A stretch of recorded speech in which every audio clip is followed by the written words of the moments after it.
Attention, you're listening to The Todd Huff Show, America's home for conservative, not bitter talk and education. Be advised, the content of this program has been documented to prevent and even cure liberalism, and listening may cause you to lean to the right.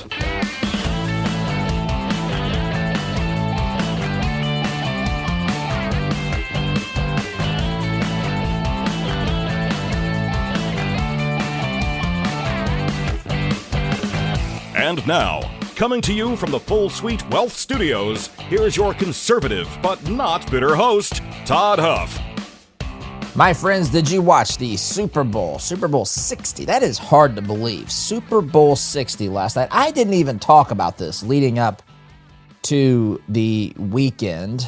I used to be a humongous football fan. In fact, as I was getting ready to watch the game, I was thinking about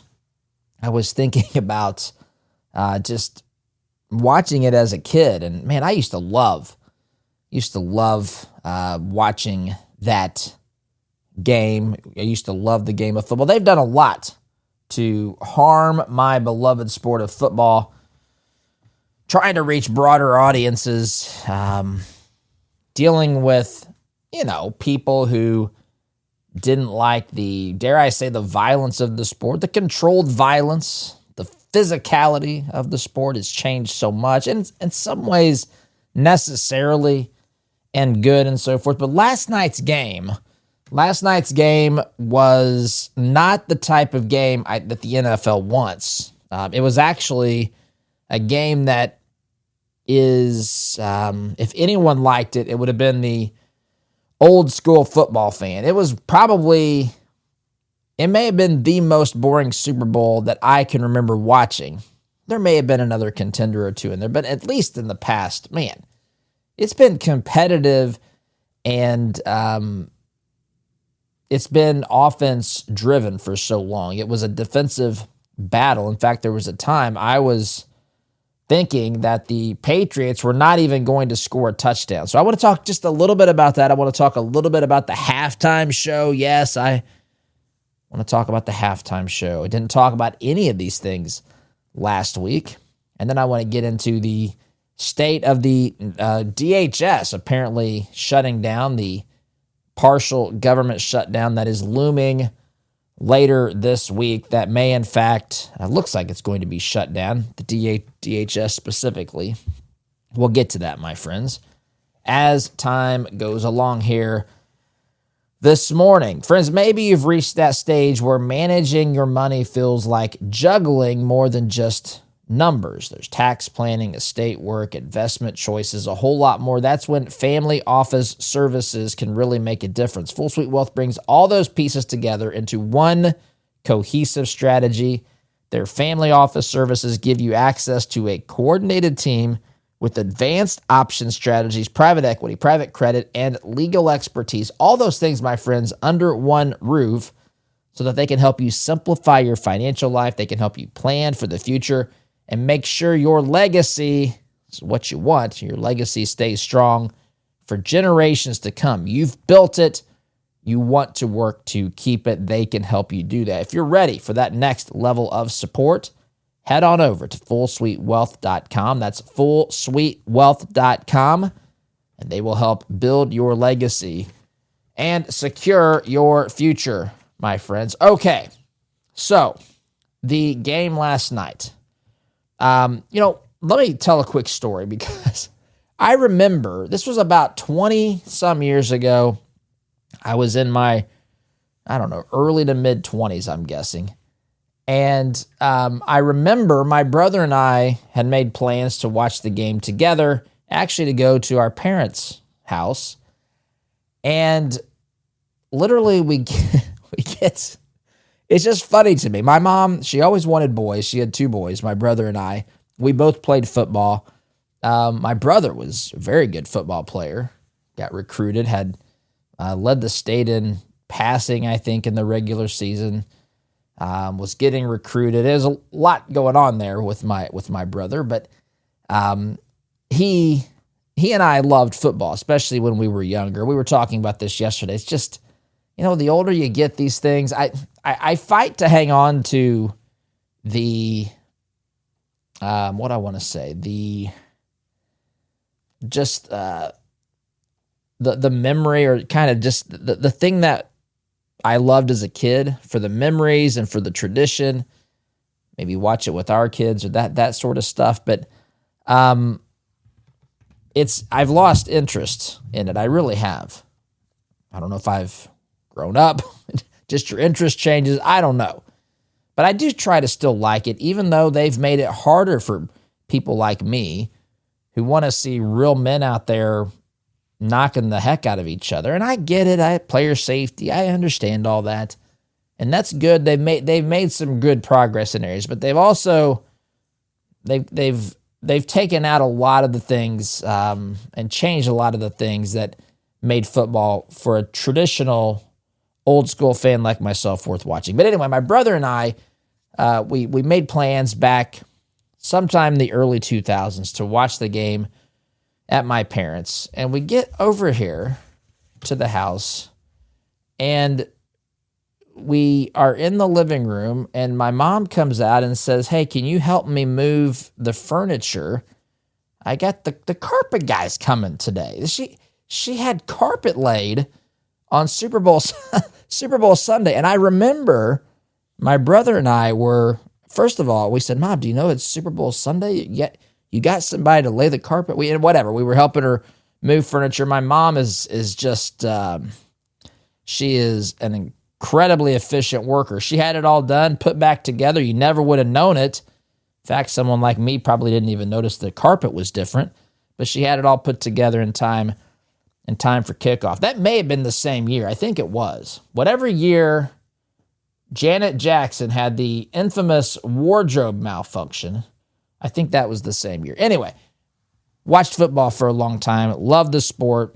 As I've gotten older, this matters less and less to me. That's why we didn't talk about it last week. But there are some things to talk about. Number one, probably the least exciting Super Bowl that I can remember in some time. But it might have been a good one for the traditional football fan. Two things happened last night. One, there were some bad offenses. Two, there were some good defenses. And that, of course, combined, we have that's a recipe for some low-scoring football. In fact, last night, the NFL Super Bowl record was set for the most field goals by a player in a game, 5 field goals. Seahawks win, by the way, 29-13. People might have been wondering, where's the offense? I tell you something else that's happening again, and we'll move out of football for those of you who stick to the issues of listeners out there. Just hang on for a moment. But some people would say, what about the quarterback play? Now, defense was great. And look, football, sports are cyclical, right? 15, 20 years ago, we went through an era, 30 years ago almost now, where NFL quarterbacks were just tearing it up. I mean, they were setting records routinely for yards in a season, for touchdown passes. That went back and forth. Peyton Manning, Tom Brady, Drew Brees. There were lots of gunslingers back in the day, if I can say that changed the game of football. And defenses have adjusted, have adapted. I remember Peyton came in and he changed the play. He was such a cerebral quarterback, could read the defenses. It became a chess match. Defenses were trying to react and bait Peyton into thinking that they were in a certain coverage, single high safety versus two, whatever. And there was a lot of that going on, but defenses have adjusted and they've taken away some of the things or made it harder to execute some of the things that maybe were working really well 10, 15, 20 years ago, whatever. And so it's cyclical, but I will say this, quarterback play in the NFL overall is perhaps at the lowest point, in my opinion, and I'm not an expert in this. I'm going to give you a ballpark of 30 years or so, maybe even further back than that, back before the Peyton Manning era, back before the Tom Brady era, back before the Drew Brees era.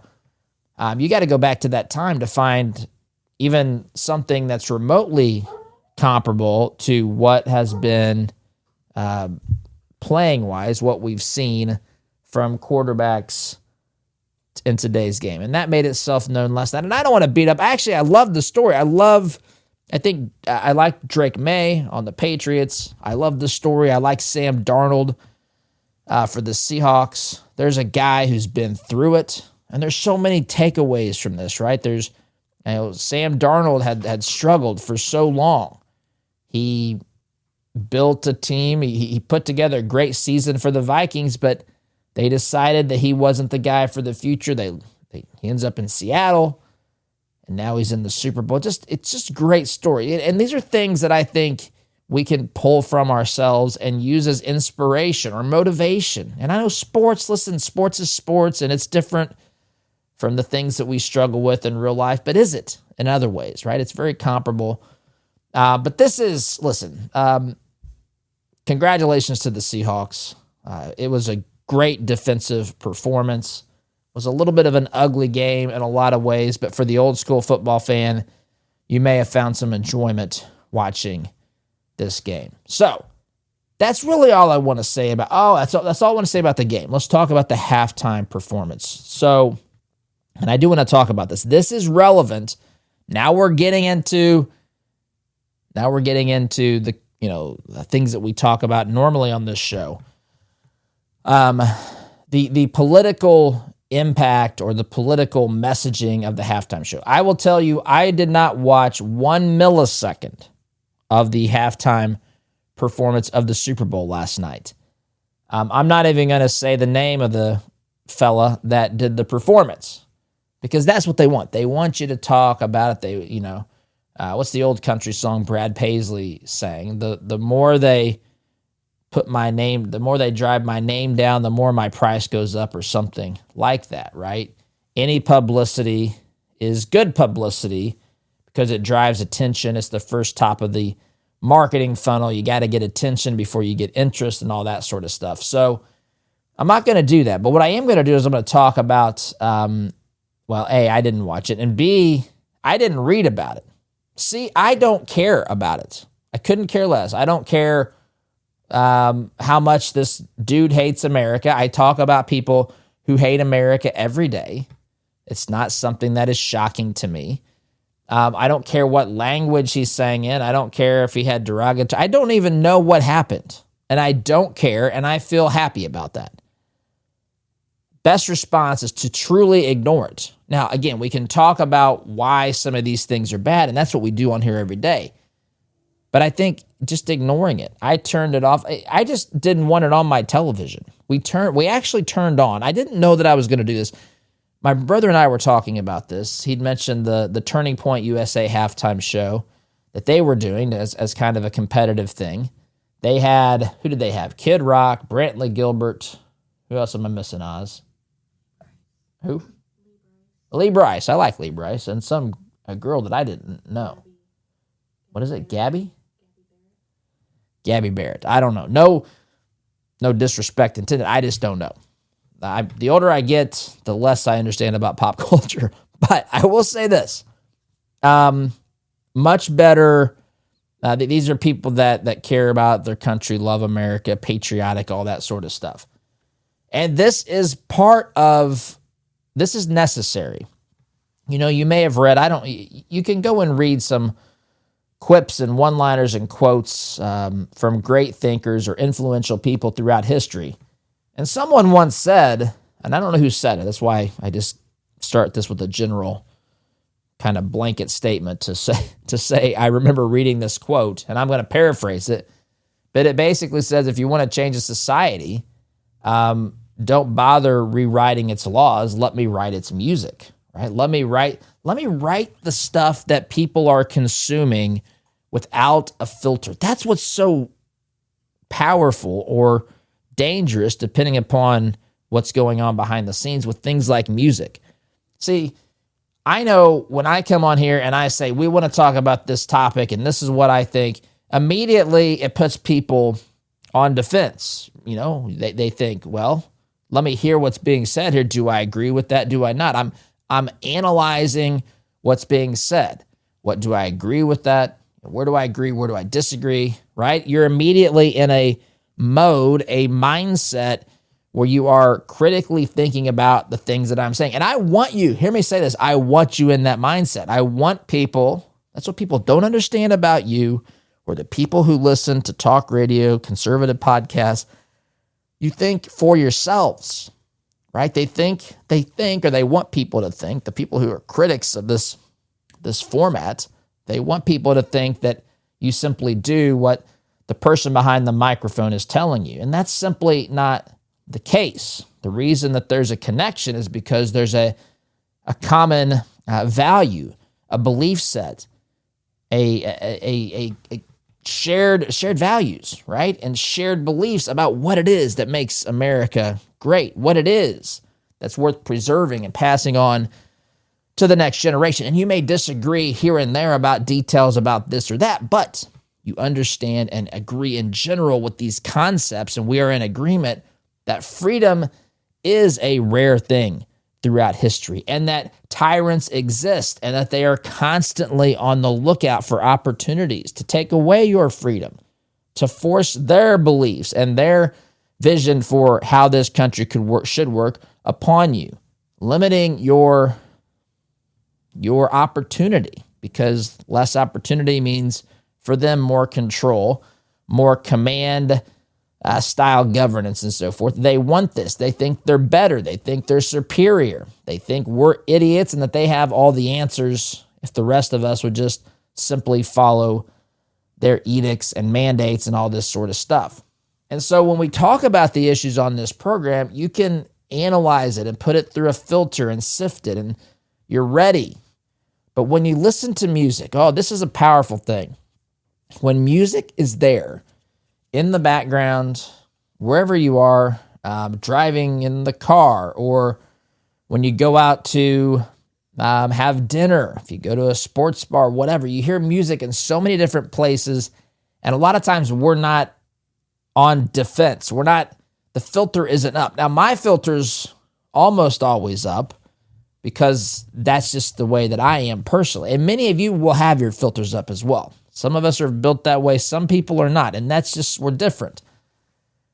But it's amazing the subtle impact that what you listen to can shape the way you think. And especially when it's something that you're not on active defense about, when you're not on active guard against, that it's easy to be susceptible to those beliefs. In fact, I've been in recent months, someone who's followed this and talked about this stuff for a long time. I've told Oz the insidious effects of feminism run so deep in our culture. I had a conversation yesterday with a younger girl, and she's telling me how terrible all the guys are out there that she's dating and all this. And I'm not listening. I'm sure that there's some bad guys, there's some bad girls, but you know what? A lot of this is, and I'm not saying this is the case specifically for her, but we have bought into, and I think even the average person listening to me now who's very, very intelligent, very aware, very on top of what's going on, is you understand, you know what things like feminism have done. But I would say, I really think this because I see it in myself. I think that the damage is even deeper than I realize. I think the impact is deeper than I understood. I really think that that's the case. And they have the feminists, and you can pick on the feminists, or just it's whatever vehicle the modern left has to undermine traditional values, to undermine the way that God created humanity to function. They are happy to use it, whatever is there. And listen, I'm not saying feminism, look, there were things that we needed to change throughout history, the way that culture and society dealt with women. Absolutely. It's like anything else, but it has gone so far to the other side where we literally don't understand the differences. I'm not saying biological and physical differences, because most people understand. That's what today's Todd Talk was about. This man who was a boxer, won the gold medal in the 2024 Summer Games, recently, last week, came out and said he has XY chromosomes, meaning he's a man, but he still insists he's a female. Anyway, most people understand still that there are physical differences between men and women, but I don't think a lot of people understand just how different we are in other ways. Complementary. See, some people hear that and they think, oh, well, you think men are better. That's not at all what I said. I tell you what, I think men are better at some things in general. I think women are better at some things in general, and I think that's the way it's supposed to be. But I think these things are so insidious, and when it's everywhere, when it's in the music and in the entertainment, these things break down our defenses because we're not thinking about them. And so we have to win to the point. We have to win. We have to engage in the culture. And I watched that performance last night, or listened to a lot of it. I was not watching the television, but I was listening. And of course, doing what I do here every day with audio, I commented to my wife and said, what are they doing with the audio? I mean, I could hear the music like I was sitting in a car with the speakers turned up, but they had the audio for it. And I'm not trying to be critical here. I'm just saying we're gonna have to do what Turning Point did, and I commend them for that. But I think they're gonna have to do better than they did because, again, it's superficial, right?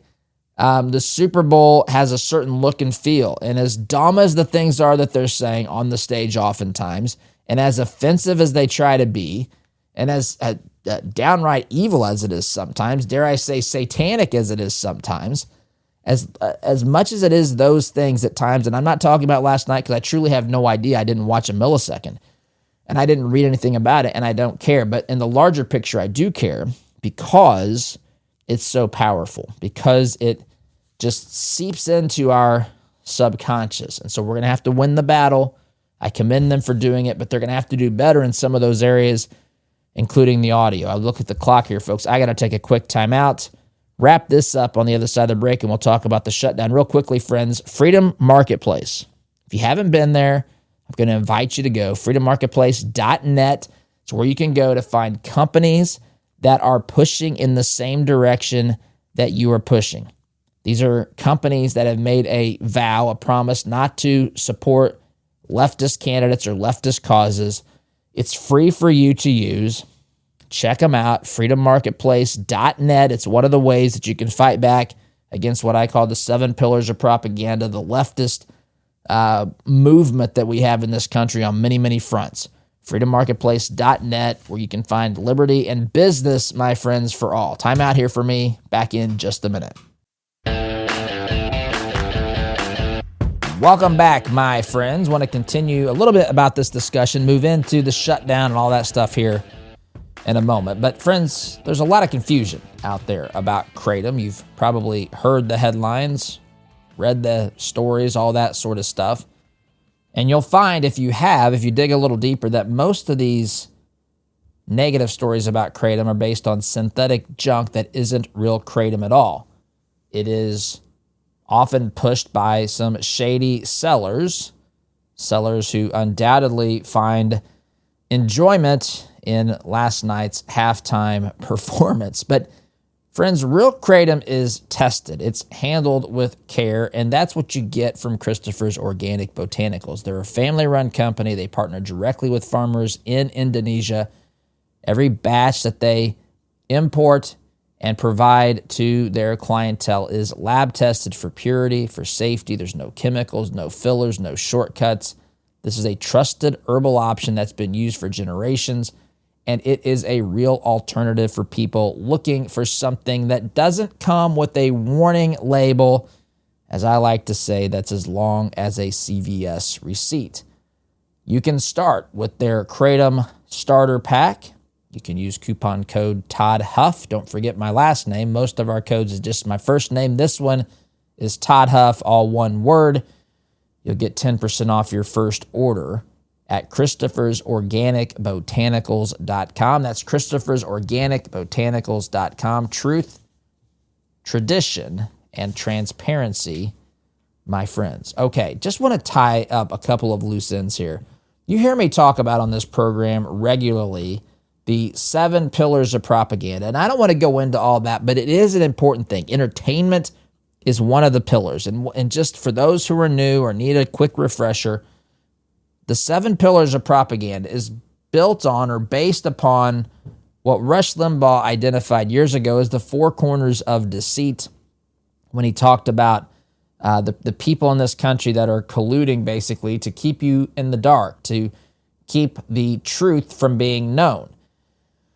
And as I've thought about that, I've added a couple of things to that, and I call it the 7 pillars of propaganda, because it's not just that it's the media and science colluding, if you will, to mislead us about things, to keep us in the dark, as I talked about last segment, to push things like feminism on us insidiously, just constantly drip, drip, drip, trying to seep past the defenses of unwitting people because they're busy, and it's getting into their ears and into their subconscious minds in ways where we're not actually on defense. We're not ready to defend against it. And it's just drip, drip, drip getting into our subconscious. And this is by design. And I don't want to get into all of it because there's a lot to it in my estimation. But one of those areas is entertainment. And entertainment, I mean, I literally mean sports. So we had kind of yesterday was, you could make the case that yesterday was the pinnacle of entertainment, at least for a lot of people in the country. Yesterday was maybe the pinnacle. So many people watched the Super Bowl. It's a worldwide phenomenon now. You got celebrities, and you got these commercials. Everybody talks about the commercials and all this sort of stuff. And you've got the game, which is almost in many ways today for some people not even the main draw at all. It's all the other. It's the spectacle, right? The Indianapolis 500 is the greatest spectacle in racing. The Super Bowl is probably the greatest spectacle in sports and entertainment. And all these eyes are there, and everybody's paying attention, and everyone's looking just to increase their brand, their awareness of who they are. People love to do things like the halftime show. They love to, to be in the crowd, just to go to watch a game. And I don't want to, make you a little jaded here. But for the celebrities in the crowd, listen, I'm not saying that none of them are fans of the team. I'm not saying that, but some people, they understand that this is like paying a PR agent. If I can get my face, one of these celebrities, on the camera, and X number of people see me, that is beneficial. If they'll mention me, the play-by-play guys, or the Collinsworth and Tirico, if they'll mention my name while my face is on screen, it just has tremendous value and impact for that person's their recognition, their credibility, the number of Google searches that happen, or conversations at Super Bowl parties. Who's that person? Oh, they're in this movie, or they did. Oh, okay, they got a new book out. Oh, maybe I'll check that out. Right, the amount of stuff like that happens when you have this many people watching is absolutely just incredible. And so, but it's the pinnacle of entertainment and sports. But we have to, as conservatives, we've lost the culture. And I don't mean it's permanent. And I don't mean that we've lost all of it. I think that there's a remnant of the culture that has been secured by conservatives, by Christians, followers of Jesus, that have preserved what is good in culture. But then there's a bunch of garbage out there. And we have to figure out, to think that every 4 years that we can show up on a campaign stage and convince people who are consistently, incessantly fed poison by the left, by the media, by the 7 pillars of propaganda. It's absolutely ridiculous to think that we can do that, to think that every 4 years we can show up and even begin to understand the person that we're talking to, because they've been fed a bunch of just a belief system, an ideology that is in many cases, antithetical, the exact opposite of our belief system, of the truth, candidly. They believe, in some cases, the absolute opposite of the truth. And to think that we can show up in an election year, every 2 years even, and somehow win these people over when they've been fed poison and they've been told Trump is Hitler and they've been told you're a racist, a homophobe, a bigot, and everything else. It's a tad bit naive. So it's important to win this, and I commend Turning Point, and I'm not trying to be super critical. I'm pretty sure if you put these performances side by side, which I won't do because I didn't watch the stupid one of the Super Bowl, but I'm pretty sure Turning Points was much better and was definitely a step towards truth and goodness and love for country and all that stuff. Probably multiple steps in many, many cases. But we've got to get better at this, and we got to find ways to do this. And we all have our strengths. This one is not mine, right? There's people out there. I know people that make movies, right? They make Christian movies and so forth.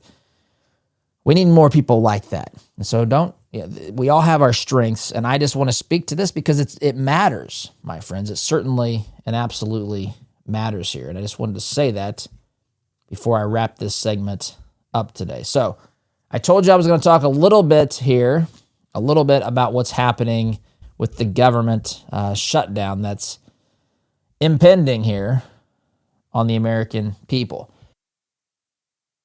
So, Senator Fetterman, couldn't think of his name there. Senator John Fetterman, Democrat, was on Fox News over the weekend,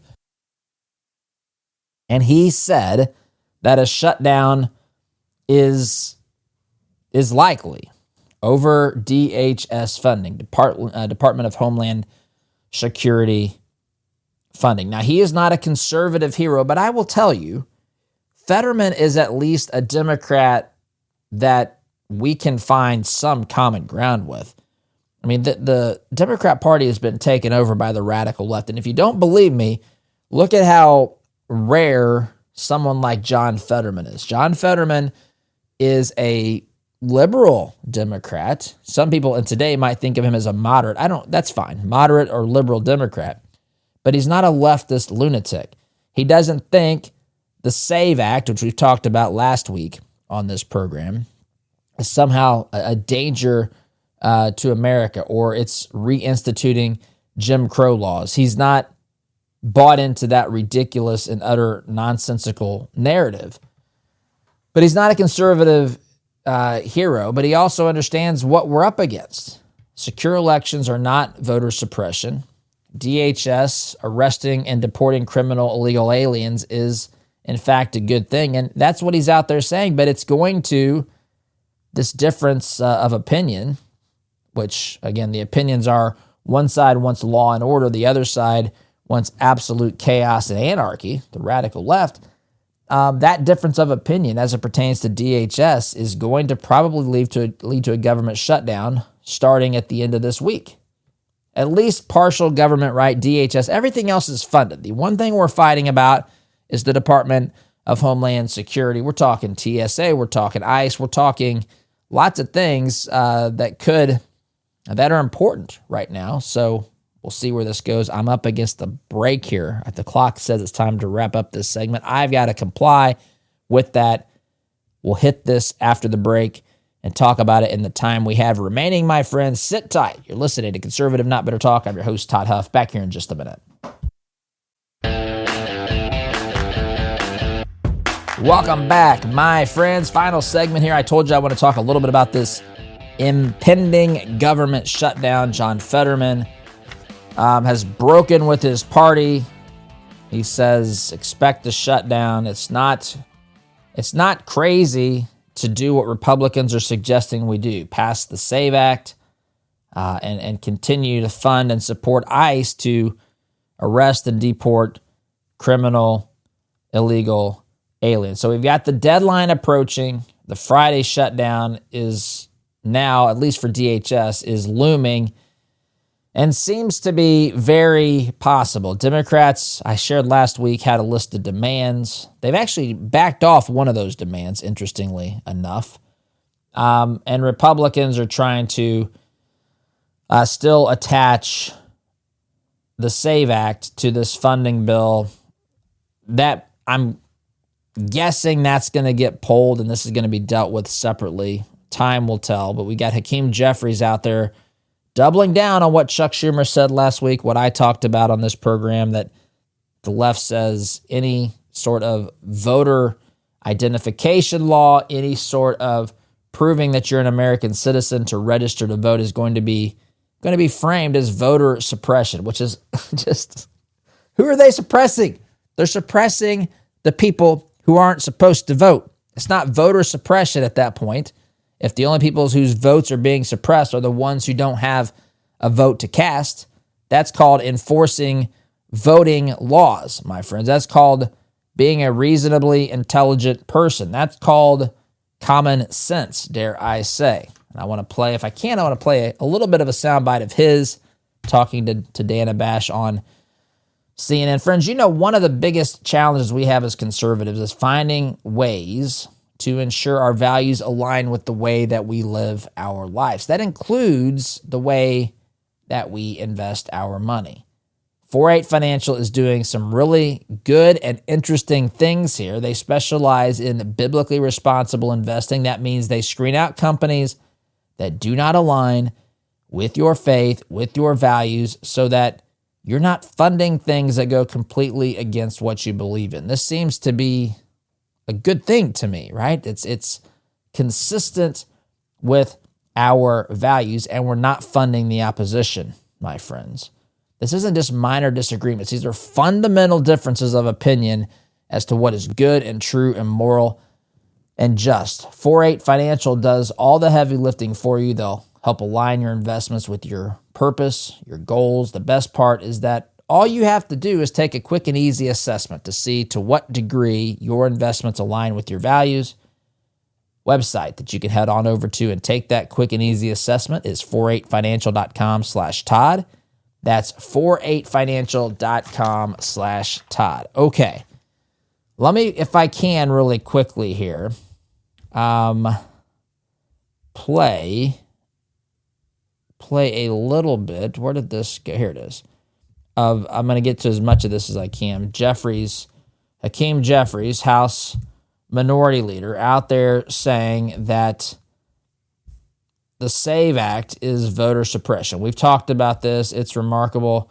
By the way, Kamala's out there as well talking about this. I don't have time to play her clip, but the clip is on in the stack of stuff today if you want to take a listen to that. But Hakeem Jeffries sits down with Dana Bash of CNN, and she has this brief exchange with him.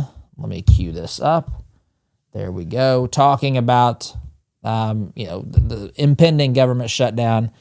And this is how that conversation goes. For example, but requiring basic ID in order to vote is really popular.